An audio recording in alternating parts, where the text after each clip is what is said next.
Hi viewers, welcome to our channel. ప్రస్తుతం మనతో పాటు దాము బాలాజీ గారు సీనియర్ జర్నలిస్ట్ ఉన్నారు. వారితో మాట్లాడదాం. సార్, నమస్కారం సార్. నమస్తే. సార్, పాస్టర్ ప్రవీణ్ గారికి సంబంధించిన పోస్ట్ మార్టం రిపోర్ట్ బయటకు వచ్చేసింది అని చెప్పేసి కొన్ని వార్తలు, ఆర్టికల్స్ రావడం చూస్తున్నాం సార్. అందులో సంచలన విషయాలు బయటపడ్డాయని కూడా చెప్తున్నారు. మరి నిజంగా పోస్ట్ మార్టం రిపోర్ట్ బయటకు వచ్చిందా? మరి అందులో వస్తే ఏముంది సార్?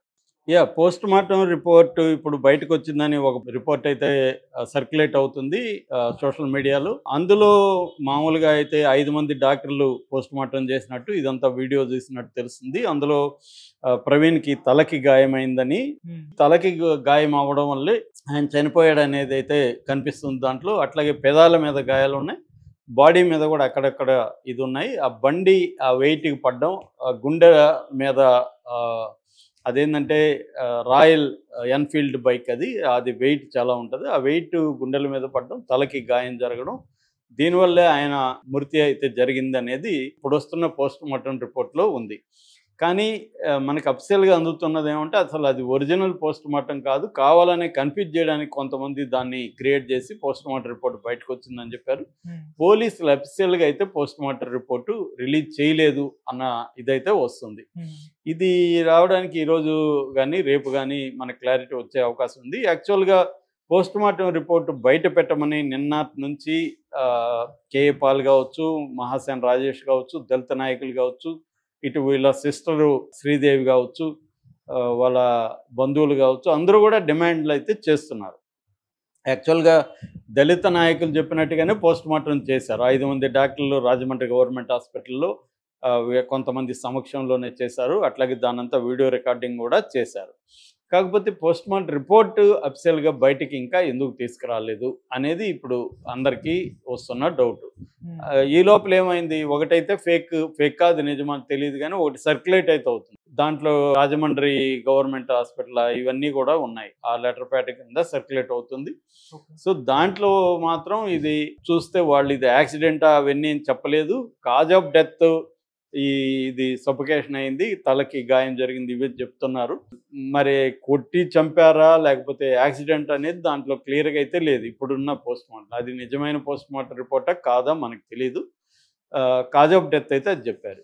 కానీ అనుమానాలు ఎట్లా ఉన్నాయి అంటే, ఒకటి కొవ్వూరు, ఇప్పటి వరకు 2 సీసీటీవీ ఫుటేజ్లు బయటకు వచ్చాయి. కొవ్వూరు దగ్గర, చనిపోయిన దగ్గర పెట్రోల్ బంకు నయరోనా అది సయోరా అట్లాంటి పెట్రోల్ బంక్ ఉంది. కొంతమూరు దగ్గర, ఆ కొంతమూరు దగ్గర ఉన్న పెట్రోల్ బంకు దగ్గర ఉన్న సీసీటీవీ ఫుటేజ్ అదేంటంటే ఇటు జరిగితే రోడ్డుకి అటువైపు సీసీటీవీ ఉంది కాబట్టి లాంగ్లో ఉంది.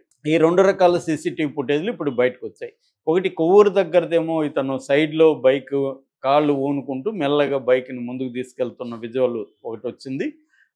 అది 11:31 అక్కడ నమోదైంది. ఇది జరిగిందేమో 11:42 దగ్గర అక్కడ జరిగింది. అక్కడ ఆ టైంలో 5 వెహికల్స్ మొత్తం వెళ్ళాయి. అందులో ఒక రెడ్ కారు ఈక్వల్గా దీంతో పాటు కాసేపు వెళ్తున్నట్టు కనబడింది. అదేమన్నా ఢీకొనిందా అనేది క్లారిటీగా లేదు సీసీటీవీ ఫుటేజ్లో.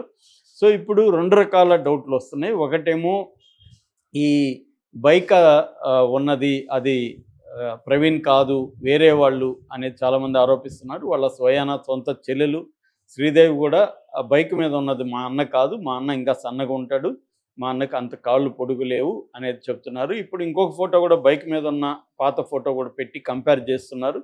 సో బైక్ మీద ఉన్నది కాదు అనేది ఒకటి. రెండోది, ఆ రెడ్ కార్ ఎవరు, రెడ్ కారు కొట్టి అతను ఏమన్నా బైక్ ఇదైందా ఒకటి, లేదు ముందుగానే హత్య చేసి బైక్లో వేరే వాళ్ళని పెట్టి ఈ డ్రామా అంతా ఆడారా అనేది ఇంకొక డౌటు.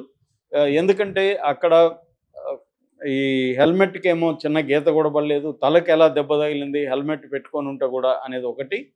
రెండోది, అతను చొక్కా మీద బూటు ముద్రలు ఉన్నాయి, ఎవరో తొక్కినట్టుగా ఉంది అనేది 2. మూడోది, పెదాలని కోసినట్టుగా ఉంది అనేది 3. సో రెండో, బైకు మామూలుగా జారి పడితే బైక్ ఇతను దూరంగా పడాలి కదా, బైక్ ఇతని మీద ఎలా పడింది అనేది, ఇలాగ రకరకాల డౌట్లు అయితే ఎక్స్ప్రెస్ చేస్తున్నారు. ఇప్పుడు పోస్ట్ మార్టం రిపోర్టు బయటకు వచ్చినా కూడా తేలేటిగా కనబడలే ఈ రిపోర్ట్ని చూస్తే. ఎందుకంటే పోస్ట్ మార్టం రిపోర్ట్లో కాజ్ ఆఫ్ డెత్, ఈ సఫోకేషను లేకపోతే హెడ్ ఇంజురీ ఇవి రాస్తారు తప్ప అవి ఎలా అయినాయి, ఎవరు చేస్తే అయినాయి. యాక్సిడెంట్ వల్ల అయినాయా లేకపోతే ఎవరైనా చేశారా అనేది కదా తేలాలి. సో అది పోస్ట్ మార్టం రిపోర్ట్‌లో కూడా తేలే అవకాశం లేదు. దీనికి ఫోరెన్సిక్ దీనికి కూడా పంపిస్తారు. ఆల్రెడీ క్లూస్ టీమ్‌ని తీసుకొచ్చారు. డాగ్ స్క్వాడ్ వచ్చింది. అవన్నీ కలెక్ట్ చేశాడు ప్రాపర్‌గా, అవన్నీ తీసుకెళ్లారు. సో ఇది ఒకటి. రెండోది అతనికి ఎవరు ఫోన్ చేశారు? అతను రాజమండ్రి ఎందుకు వస్తున్నాడంటే బైబిల్ కాలేజ్ అని ఒకటి పెట్టబోతున్నారు. దానికి సంబంధించి 5 కోట్లు ఫండ్ ఇతను చాలామందికి అక్కడ ఇచ్చాడు. కన్‌స్ట్రక్షన్‌కి సంబంధించి యాక్టివిటీలు దానికోసం వెళ్తున్నారు. ఈ 5 కోట్ల కోసమే ఇతన్ని చంపారు అనేది కూడా ఒక వార్త బయటకొస్తుంది. ఈ 5 కోట్ల కోసమే చంపారు తప్ప హిందూ, ముస్లిం గొడవ లేకపోతే క్రిస్టియన్ గొడవ కాదు ఇది. 5 కోట్ల కోసమే కొంతమంది చెప్పారు. ఇప్పుడు అతను ఎవరెవరికి డబ్బులు ఇచ్చారో వాళ్ళని కూడా విచారించాలని ఇంకొక వాదన వస్తుంది. అంటే మల్టిపుల్ కాన్స్పిరసీ థియరీస్ దీని చుట్టూ తిరుగుతున్నాయి. ఈ నేపథ్యంలో పోస్ట్‌మార్టం రిపోర్ట్ అయితే కీలకంగా మారనుంది. ఆ పోస్ట్‌మార్టం రిపోర్టే కాకుండా ఫోరెన్సిక్ రిపోర్ట్ కూడా చాలా ఇంపార్టెంట్. కాకపోతే ఫోరెన్సిక్ అనేది మనం చూస్తున్నాం. ప్రతి హత్య కేసులో ఫోరెన్సిక్ రిపోర్ట్ అనేది చాలా టైం తీసుకుంటది. ఎందుకంటే మనకి ఇంకా ఫోరెన్సిక్ ల్యాబ్స్ అనేవి తక్కువే ఉన్నాయి. ఈ ల్యాబులు పూణేకి అలా పంపిస్తుంటారు. ఢిల్లీకి గాని, పూణేకి గాని అవి రావడానికి లేట్ అవుతుంది. ఎందుకంటే దేశవ్యాప్తంగా వాళ్ళ మీద ప్రెషర్ ఉంటది.